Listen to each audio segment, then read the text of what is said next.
I know everyone is coming back from the break. I always think it's such a great sign when there's a lot of conversation and a lot of activity, because it means that everyone is having the chance to get to know each other and hopefully have a lot of exciting conversations. I am so excited to have the chance to welcome Norah O'Donnell to the stage with me today. She is someone who many of you know well, but someone who's earned a reputation as one of the most trusted and formidable forces in her industry.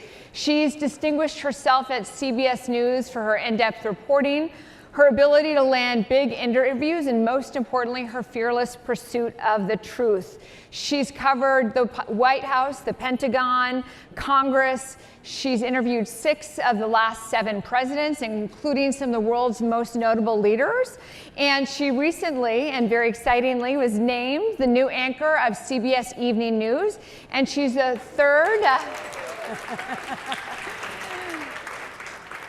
She's only the 3rd woman ever to be the solo anchor of a broadcast network evening newscast. So very, very significant milestone, and she takes the stage with me today. She takes her biggest role yet, and that is helping this country navigate what she calls the most consequential presidential election of our lifetime. So Norah, welcome and thank you, especially amidst the very busy schedule that you have ahead.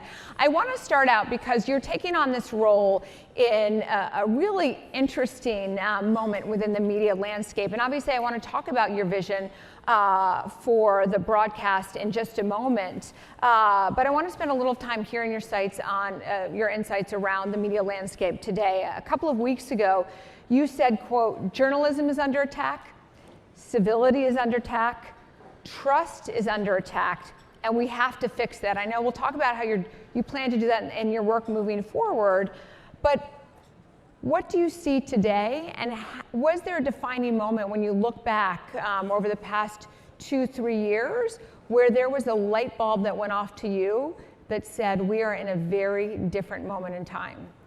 Well, thank you, Moira, and thank you to Forbes for having me here. Nice to say hello to all of you. Great to see you. Good morning. We are at an incredible time, I think a historic time. I've been a journalist now for over 20 years, a print journalist. I started off as, and then a broadcast journalist and reporter. And I've covered 6 presidential elections. I do think that the 2020 presidential election is the most consequential presidential election of our lifetime. There's a reason there are 24 Democrats running, including 6 women, the most diverse field ever running for president of the United States. We are potentially facing a constitutional crisis as Democrats in Congress debate potential impeachment against Trump. We have a world order that is in chaos, with forces seeking to disrupt democracies, including our American democracy. Not just the Russians, but I've just talked to top intelligence officials in the last couple of weeks that now the Chinese and the Iranians are also trying to disrupt our next presidential election. So the threat facing our democracy is real. And as I take on this role as anchor and managing editor of the CBS Evening News, I'm humbled by it. And I also think about Walter Cronkite, who held that position for 20 years. And in reading his biography and some of the notable things that he said, journalism is what we need to make democracy work. We need an informed electorate in order to make the right choices. We need trusted voices in media. We need independent sources in media, not false news, but real news. And when we are inundated by headlines and alerts and all kinds of a cacophony of voices, where are those trusted sources of news? Some of us, I think we're like, I like this newsletter, right? Because it's quick and easy and I don't have much that time. I think now the evening news becomes even more indispensable, because for 30 minutes, you should be able to tune in and find, whether it's on CBS or on CBSN at 10 o'clock at night when we broadcast it, or on your phone, the one place where you can find a trusted source of news. So there has been this friction around trusted news and trust in media. And I want to talk about what you plan to do moving forward, because you took a very made a very meaningful decision by moving the broadcast to Washington at a time where, again, there's distrust in media, there's distrust in Washington, and you are literally going to the epicenter of what you call sort of where everything happens, and obviously has consequences for the rest of the country. That being said, though, what do you say to critics who have said, you're going inside the Beltway, how do you avoid the political swamp and the type of bias and cacophony that seems to be defining some of the challenges that you've talked about? Well, make no mistake, the CBS Evening News is going to continue to cover the world. That's what we do. I'm also a contributor to 60 Minutes. So the broadcast, and certainly during this presidential election, our goal is to help reveal America to itself and no longer sit just in the media and financial capital of the world, which is in New York, or the political capital of the world, largely, which is Washington, but also to travel this country and hear the stories with all of our incredible team of journalists. All I can offer is, as a journalist, how do we best cover a story? You get as close to it as you can. That's just the basic rule of anything you do in terms of a journalist. Talk to as many people you can that know the information. And as someone who's covered a number of presidential elections, we talk about the trade war. You know who's affected by a trade war? A farmer in Iowa. I've met them before, who know the price of milk or their cream, that they can't sell that if there's a fight or a Korean trade deal. So we're going to cover stories that affect real people's lives. Everything in Washington, though, and the decisions that are made affect people's lives. I grew up in a military family. My dad was drafted during the Vietnam War and spent 30 years in the US Army traveling the world. And I can remember the first Gulf War. That was a decision made in Washington. It meant my father was away for more than a year, and my mom was a single mom with 4 kids. We lived in Germany. We lived in Seoul, South Korea. So the decisions that are made in Washington affect people's lives, and we can do a better job of telling that story without being enmeshed in some of the partisanship that's there. And also how to fix Washington. Speaking of that partisanship, as we know, there is a lot of polarization right now in this country, and we've seen that from a media landscape. Social media is very opinion-driven. Cable news is very clear about which positions and political allegiance different networks have. And some would say on the broadcast side, which has always been hallowed ground and in terms of approach, that there's been some infusion of political lens within that. Is this the new normal? Is that type of objectivity, when you mentioned Walter Cronkite, gone? And how does that create a new dynamic for you as you're looking to be a bridge for the country that feels very divided right now? No, I don't think that objectivity is gone. I think there's just a very large media landscape. And if you are seeking affirmation rather than information, there's a place for you to go. There are cable channels that are catering to your political views. And there is a complex media financial conglomerate that is profiting off of that. And that's okay. You can have that in a democracy. And that's okay. But what we at the broadcast networks, and particularly I think at CBS, is provide information, not affirmation, which is a team of the most talented journalists, photojournalists, producers, writers, who are dedicated to the craft of a news business, who rely on Republicans, Democrats, public servants to give us information. I've profiled Vice President Joe Biden on 60 Minutes. I've profiled Steve Scalise, who is one of the most conservative members of the Republican Party and in the leadership on 60 Minutes. Why do people from both parties talk to me and do a groundbreaking interviews on 60 Minutes? Because they trust me, because they know I'm not in the business of gotcha. I'm in the business of listening and understanding so that all of us can make informed choices. And so I take that responsibility so seriously, I do.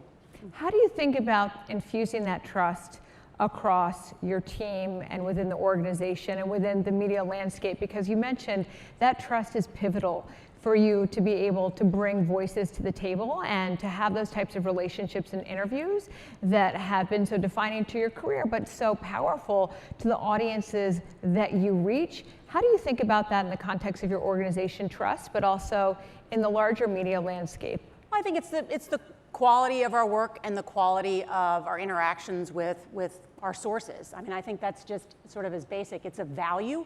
In any organization that you are a part of, there should be a set of values. that is clearly laid out by the leadership of that organization. If you are not part of an organization where you don't know the values that that organization espouses, try and set forward, find out what they are, or maybe that's not the kind of place that you want to work. But I know exactly what the values of CBS News are. They are original reporting, they are great storytelling, and being the most trusted voice in news. And that, from that set of values, we operate every single day. And that is our mission. One of the things that's been so exciting about the role that you're taking on, as I mentioned, is it is so significant to have a woman in the type of position that you're in. You obviously have Susan Zirinsky as well at CBS that really also I think signifies a new chapter for the organization and for media as well. One of the things that we talked about is that out of tumult can come positive change, and we're also coming off the heels of a very tumultuous few years with the Me Too movement and what's ahead. And you said you believe that the 21st century is a century where women in power now will have the opportunity to unleash their voices and have access to opportunity like never before, but barriers still remain in place. When you look at the landscape today, particularly given your unique vantage point, how do you see it?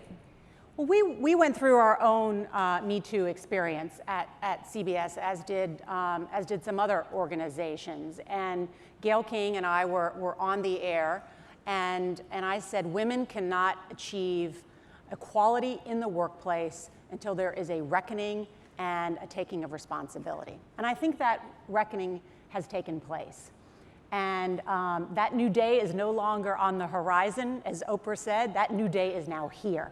It has come. And that's a really incredible thing to watch that as a journalist and just as a woman, to see what is happening, actually, I think, in a pretty short period of time. At CBS, as Moira mentioned, we now have the first female president of CBS News in the history of our organization. How awesome is that? Nobody's written this story yet that I've seen, but CBS now has a majority female board. For the first, one of the few companies in America that has 6 women and 5 men on the board. The CFO of CBS, not CBS News, this is all of CBS, is a woman. The general counsel is a woman. The executive producers of all the morning broadcasts today, Good Morning America, CBS This Morning, guess what? They are run by women. Who's running the CBS Evening News? 2 women. Who's running the NBC Nightly News? A woman. Things are changing, and that's why, as I've said to Moira, I firmly believe that the 21st century is going to be the century of women. We are in the midst of this incredible moment. I mean, I'm giving myself chills because I think we plateaued for such a long time, and there was such a conversation that Sheryl Sandberg started about leaning in. Are we leaning in enough, and where have we come? And I just finally feel we are on the precipice of just great change.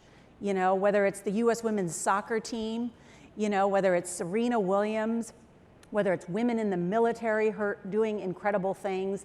I just feel like if we all just keep pushing just 1% more, we are almost there. And the number of women running for president, we saw the number of women in both parties in terms of getting elected to Congress. And those seats in power matter. I think there's kind of been a thought, you know, that it was a novelty just to have women in power, but it matters. And Jodi Kantor of the New York Times really got me thinking about this in terms of who narrates our culture, who narrates what movies get made, who narrates our news, and do females in power make different choices than men do? I've always kind of thought, well, maybe no. I wouldn't think that people are biased, but it does make a difference. It makes an incredible difference about the types of stories that are chosen, the types of heroes that we exalt in our media, in other areas. So I feel so hopeful, like I've never felt in my entire life, and I have 2 daughters, and I'm really excited about what's ahead. I really am. Mm-hmm. So, and I think that optimism has been felt so much today in terms of what's already happened and what's possible. And I would love to reflect a little bit in terms of how you think about that in terms of your own experiences. And something that you and I talked about is we're seeing more women in leadership positions. You talk about the incredible work at CBS, but you, over the past 2 years, have become the center of the story. Many of the stories in the news, you know, you talked about the Me Too movement and everything that happened at CBS. Also, what was really striking was the conversation around your appointment to this position. Obviously, Gail taking on a greater role at CBS Morning News, you in this new role. And that conversation was portrayed in the media as what people called an epic feud, that it was toxic, or what Tina Brown also called the usual catfight trope foisted on powerful women. And this is the type of lens that time and time again we see stories about two women in the news and beyond playing out that can be really pervasive, toxic. And how did you experience that, given your relationship to Gail and also your relationship to the industry? Yeah, it was very interesting because Gail and I, for 7 years, we get ready together in the makeup room together. It's one of the tough things about morning television is that you have to get there before 5 a.m., but then the bonus is you get your hair and makeup done. So you really can't complain about the early hours, because getting your hair and makeup done every day is a nice bonus for that. And so Gail and I get made up in the same room together, and she's my work BFF. She's the person, when our dog died recently, Gail was the first person to send popcorn and blankets over to the house for my kids and stuff like that. And so it's interesting that in the period of change that there was some who profited off a story, essentially suggesting that there was some beef between Gail and I. And Gail said, we're not even going to justify that, and we will have the last word. And Oprah called me too, and Oprah said, you will not rise without challenge. And I thought that was just such an important lesson, and it applies to all of us. You will not rise without challenge. You will not rise without someone trying to take you down, say you're not qualified enough for that role, that you haven't been in at the field long enough to take this exalted position. Don't listen to them. As Brene Brown, who loves Brene Brown? Right. There are a lot of people in the cheap seats. And I think we do have to develop a thicker skin about that. And I also just think there's a difference between people who are creators and people who are critics. And I want to be on the side of the creators, people who create things of meaning and power and influence and impact that further understanding. So it was a lesson to me, but it's not the first time I've experienced that. There was one time when I was moving over to CBS, I was at NBC for many years, and I moved over to CBS, and an executive said to me, they were offering me the job of chief White House correspondent, and I was deciding whether to make the role to leave NBC to go to CBS, and an executive said to me, well, how are you going to cover the White House with 3 young children at home? And I could feel my face get red. You have that feeling like I must be turning bright red. It was just like this warmth came over me. And I blurted out, do you ask men that question? And he said, oh, yes, absolutely. And I got in the car, and my husband, Jeff, said, how'd that go? And I said, that guy's a real jerk. And he said, well, it's actually illegal for someone to ask you about your family status, even if you're caring for an elderly parent, your marital status, all that stuff is illegal. So make sure everybody knows what the ground rules are when you're going in for an interview, about what's appropriate conversation when you're hired. But ultimately, I took that job because I wasn't going to let him determine, in some idiotic remark that he made, determine what I thought about my ability to manage doing that really big job with 3 children at home. You just got to forget that stuff. Let it roll off your back, label it for what it is, a jerk who doesn't understand, and move on and do the great thing that you want to do. Mm-hmm. You mentioned that Gail's advice that with challenge, you will rise. Oh, it was Oprah who said Oprah. Yeah. And as you take on this new role, all eyes are on you, and you're in a spotlight that I would imagine is much more intense than any other dimension in your career. Not only is this a new era being ushered in for your network, broadcast evening news itself is being reimagined. We're in the context of that complicated media environment that we talked about. And also, there are some dimensions to a spotlight that may be different on women versus men. How do you deal with that pressure? You talk about the critics, the people in the cheap seats. What advice do you have to others in terms of how you learn to block out the noise and build the thick skin? And what still gets into you? Everything gets into me. No. First I have to say, I stand on the shoulders of other women, and we all do, and I stand on the shoulders of Diane Sawyer and Katie Couric, who have also been women who have been solo anchors of an evening news broadcast. So I stand on their shoulders. I think one of the lessons when I talk to people is you have to build a strong support system around you. Not only at home, but at work.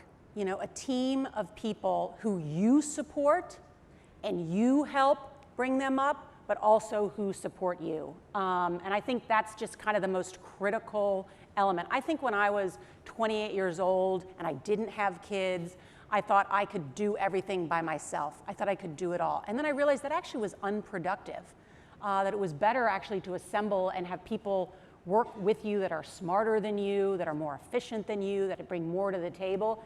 And so the more you can have an inclusive and supportive work environment, that's good. I just became friends and had a little gathering with a group of women who are in much more powerful positions than I am, who are CEOs and run companies. And one of the women, Melody Hobson, who you may know, who is the president of Ariel Investments, and she told me that I hope she won't mind me saying this, she says that she signs every note that she writes to a friend, "I'm rooting for you." And I think if we can all root for each other, nobody is going to stop us. When you can marry essentially and know that your team is rooting for you and that your friends are rooting for you, that people that you work with are rooting for you, that's one of the most powerful things I think to help each of us succeed. Mm-hmm. As we begin to wrap up, two last questions for you. You've, as I said, interviewed some of the world's most influential leaders, and your role, though, extends far beyond just amplifying their voices and stories, and you're focused on truth-telling and enlightening people and connecting them to the issues that matter most. What have you learned, though, across your career about finding your own voice and learning how to use it and when you use it in ways that may be beyond the traditional scope of your current career? Moira, that's a good question. I always say 90% of getting the right answer is asking the right question. That's a good question, Moira. I think it's one of the, look, I'm someone who's asking questions every day and on a broadcast, and I'm not sure that I even understand my own voice yet and my own power. And that's something I've been thinking about. Why do you think that is? Because I think it takes time. I think it takes time. I was so excited. The New York Times did a piece a couple months back that they pointed out that now the most powerful woman in Washington, Nancy Pelosi, is 78 years old. That the president of CBS News, Susan Zirinsky, is 67. That Gayle King, at the top of her career at 64 years old. And I thought, this is so great, because it reminds us that here are women of a certain age reaching power, and it does take time. This is not an observation that's new because other women have made it, but essentially our fertility and our work power are in inverse relation. Just as we're starting, maybe in our 30s, then we start having kids, and they become these forces that sometimes can be difficult to manage at the same time. But then when the kids are out of the household, is this an opportunity too, where we can be, how hopeful to think that I'm 45 now, what could I achieve when I'm 60 or 70 years old?